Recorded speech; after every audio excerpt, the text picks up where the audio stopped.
Hello students, welcome back to the chapter Arithmetic Progression. In the previous video we have discussed about the first term which is represented by A, common difference which is represented by D. Okay, and in the previous video we have done few sums based on finding the nth term of an AP. Okay, so here An represent the nth term of an AP. A is the first term, D is the common difference, N is the number of terms in AP. Suppose अगर आपके पास number of terms दिए हैं AP में, number of values दी हैं, numbers दिए हैं AP में 2, 4, 6 like this, और खूब सारे नंबर्स दिए, उन्हें हम किससे रिप्रेजेंट करते हैं? उनको क्या बोलते हैं? टर्म्स हैं. ठीक है, तो एन क्या है? वो नंबर ऑफ टर्म्स. कितने सारे हमें नहीं पता, तो जितने सारे हैं जो भी वैल्यू आएगी, कितने नंबर ऑफ टर्म्स हैं, वो एन होता है. डी दो टर्म्स के आपस में जो कॉमन डिफरेंस होता है वो होता है. ए हमारा जो एपी हमें गिवन है उसका फर्स्ट टर्म. ठीक है, और nth टर्म मतलब हमारे nth टर्म क्या आएगा उस एपी का, वो होता है. ठीक है, कि an हम किस लिए निकालते हैं? जब हमें कोई एपी में nth टर्म निकालना होता है तो उसके लिए हमारा जनरल फॉर्मूला होता है an = a + n - 1 × d. तो हम आज कुछ क्वेश्चंस डिफरेंट केसेस के करेंगे इस जनरल फॉर्मूले का यूज करते हुए. ठीक है, तो पहला क्वेश्चन है which term of an AP 3, 8, 13, 18 is 78. मतलब ये एपी में है, बोल रहे हैं कि ये एक एपी में है और कौन सा टर्म एपी का है. तो जब भी हम कोई क्वेश्चन करते हैं पहले तो हम इसमें एपी ये लिख लेंगे जो हमें क्वेश्चन दिया है. 3, 8, 13, 18 is 78 पूछा है. ठीक है, तो हमें ये पता है कि ये एपी में है. अब पूछा क्या है कि विच टर्म, मतलब हमें किसकी वैल्यू पूछी है? टर्म मतलब n की वैल्यू पूछी है. a क्या है हमारा? 3 है. d क्या है हमारा? हर उसका डिफरेंस 8 - 3 कितना आया? 5. चाहे 13 - 8 करें तभी 5 आएगा, 18 - 13 करेंगे तब भी 5 आएगा, क्योंकि कॉमन डिफरेंस सेम होगा क्योंकि एपी बोला है. ठीक है, हमें n निकालना है. अब क्या क्वेश्चन कह रहा है कि which term of an AP 3, 8, 13, 18 is 78. ऐसा कौन सा टर्म एपी का, हमें कौन सा टर्म एपी का होगा जो 78 होगा? मतलब हमारा nth टर्म की वैल्यू गिवन है 78, हमें an क्या गिवन है? 78. हमें n निकालना है. ऐसा कौन सा टर्म n एपी का होगा जो कि 78 होगा? ठीक है, तो which term of an AP is 78. तो हमारा एपी का कौन सा टर्म 78 होगा, मतलब nth टर्म 78 है. an = 78. अब हम फॉर्मूले में रखेंगे an = a + n - 1 × d. जो चीज पूछी जा रही है उसे यहाँ क्वेश्चन मार्क करके लिख लीजिए, जो चीज गिवन है वो लिख लीजिए, आपको पता चल जाएगा क्या अननोन है क्या निकालना है. an हो गया हमारा 78, a हमारा है 3 + n हमें निकालना है, हमें नहीं पता है. d कितना है हमारा? 5. आप इसे सॉल्व करने का एक तरीका ये देखिए, 78 को यहाँ पे 3 पॉजिटिव में है, आप इसको इधर ले जाएंगे. 78 - 3 = 5n - 1.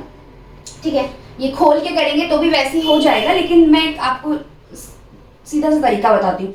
78 - 3 कितना हुआ? 8 - 3 5. 75 = 5n - 1. No need to multiply 5 by the terms which are in the bracket. Divide कर लीजिए अगर डिवाइड हो रहा है तो. 75/5 = n - 1. 15 5 75 होता है. ठीक है, तो 15 आ गया = n - 1. तो n इधर है, 1 नेगेटिव का इधर आएगा तो क्या हो जाएगा? 15 + 1 which is 16. सो n की वैल्यू क्या होगी? ये -1 था, इधर आया तो क्या हो गया? 15 + 1, तो n will be 17. तो n जो 17th टर्म है एपी का, यहाँ पे आप चाहे ऐसे सॉल्व करके भी देख सकते हैं. n की जगह 16 रखेंगे, a गिवन है आपको, d गिवन है, आप देखेंगे 78 आ रहा होगा. तो 16th टर्म जो है एपी का वो 78 होगा. ठीक है, आई होप ये क्वेश्चन क्लियर हो गया होगा आपको.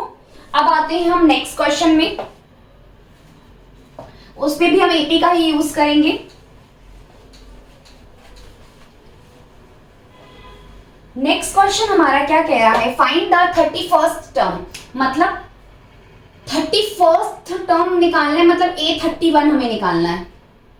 nth टर्म बोलते हैं ना, nth टर्म. ठीक है, ये नहीं बोले this is 30 term, 30 term is 30, ये नहीं बोला ना. 31st टर्म निकालना है, मतलब A31 निकालना है. Of an AP whose 11th term is माने क्या होता है इक्वल टू, और 11th term is equal to 38, ऐसे इक्वेशन बना के रख लो, ठीक है। और दूसरा क्या बोला है, एंड 16th term is 73, ठीक है। अब मैंने आपको बताया था हम यहाँ पे एक n होगा तो यहाँ पे एक कम होगा, सपोज हम a4 बोले तो यहाँ पे क्या आएगा a प्लस 3d, कैसे आ रहा है a प्लस 3d, हमने a4 लिखा मतलब n की value 4, a plus 4 minus 1 into d क्या आ रहा है a प्लस 3d, तो मतलब कि हमारा जो भी हम टर्म है मतलब पूछा होगा 31st टर्म, ये उसको हम अगर हमें रिप्रेजेंट करना हो तो हम कैसे करेंगे a प्लस 30d, ठीक है। अगर 11th टर्म बोला हो तो a प्लस 10d, ऐसे करके, क्योंकि एक चीज कम हो जाएगी, कैसे कम होती है पता है, a11 मतलब क्या है, n की जगह क्या रखा है हमने 11, तो a प्लस 11 माइनस 1 कितना हुआ 10d, तो इसको हम क्या लिख सकते हैं a प्लस 10d की वैल्यू कितनी हो गई 38, इसको हमने मान लिया फर्स्ट इक्वेशन, ठीक है। अब आते हैं a16 मतलब a n की वैल्यू कितनी 16, तो a प्लस 16 माइनस 1 कितना 15d, जितना यहाँ पे होगा उतना एक कम, a प्लस 15d, कुछ सोचने की जरूरत ही नहीं, इज इक्वल्स टू 73, ठीक है। ये हमारी हो गई सेकंड इक्वेशन। अब हमें क्या पूछा है, a31 पूछा है, मतलब हमें क्या निकालना है a प्लस 30d, समझ में आया कैसे a प्लस 30d, 31 है ना, यहाँ n की जगह 31 रखो तो a प्लस 30d, तो हमें a प्लस 30d निकालना है, तो हमें उसके लिए क्या चाहिए a चाहिए d चाहिए, दो इक्वेशन है हमारे पास, हम उन्हें सॉल्व करते हैं और हमारा निकल आएगा। तो हम सेकंड इक्वेशन को यहाँ रखा है a plus 15d is equals to 73, a plus 10d is equals to 38, okay.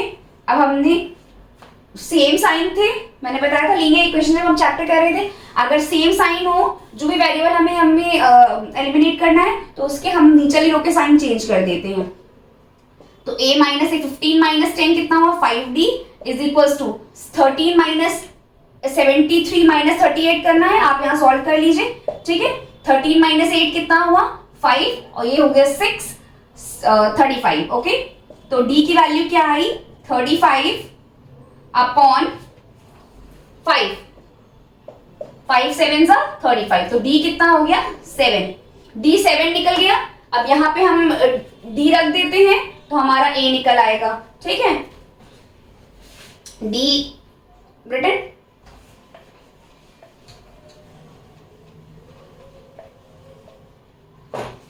d हमारा क्या था 7, यहां नोट कर लेते हैं, d हमारा 7 आ गया था। अब हम क्या करेंगे, यहाँ पे d की वैल्यू रखेंगे a प्लस 10 इंटू डी कितना है 7 इज इक्वल टू 38, तो a is equals a plus 70 is equal to 38, तो a is equal to 38 minus 70, यहाँ नेगेटिव का आएगा ना, माइनस करके देख लीजिए, 10 में से 8 गया 2 और 8 6 3 32, your it will be 32, okay. तो a is minus 32 and d is 7। अब यहाँ पुट करिए a31 क्या होता है हमारा a प्लस 30d, तो a31 की वैल्यू क्या होगी, a की जगह रखा minus 32 plus 30 into D, 30 into D कितना हुआ 7, ओके, माइनस 32 प्लस 3 7 21 210, आप इसे सॉल्व कर लीजिएगा, a31 हमारा निकल आएगा, ओके।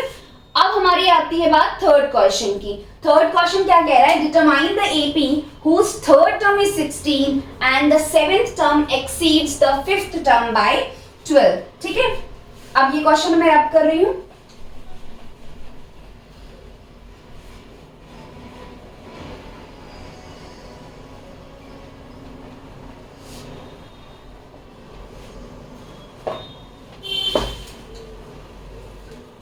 पहले हम लिखेंगे हमें क्या गिवन है, determine the AP whose third term is 16, third term क्या गिवन है हमें 16 गिवन है, seventh term exceeds the fifth term by 12, मतलब seventh term exceeds the fifth term को 7 से एक्सीड कर रहा है, कितने से 12 से, ठीक है, तो ये इक्वेशन हो गई। अब सबको पता है कि हमारा a7 कितना है, a प्लस 6d होता है a7, यहाँ पे n की जगह 7 रख के देखो, a प्लस 7 माइनस 1 6d, और a5 क्या होता है a प्लस 4d एक कम इज इक्वल्स टू 12, इसे सॉल्व करेंगे तो क्या आएगा, खोलिए इसको ब्रैकेट को, a 6d minus a minus 4d is equals to 12, तो a से a सिंप्लीफाई हो गया, 6d माइनस 4d कितना हुआ? 2d इज इक्वल्स टू 12, तो d क्या आ गया? 12/2 विच इज 6, d6 आ गया। ठीक है, अब हमें एक चीज और दे रखी, a3 क्या दे रखा है हमें? 16, मतलब हमें a प्लस 2d की वैल्यू क्या दे रखी है? 16 गिवन है, तो इधर d की जगह 6 रख दें। a 2 into 6 is equals to 16, तो a plus 2 6 are 12 is equals to 16, a is equals to 16 minus 12, तो a कितना आ गया? 4। ठीक है, 4 आ गया, a 4 आ गया, और d हमारा क्या हो गया? 6। हमें क्या बनानी है?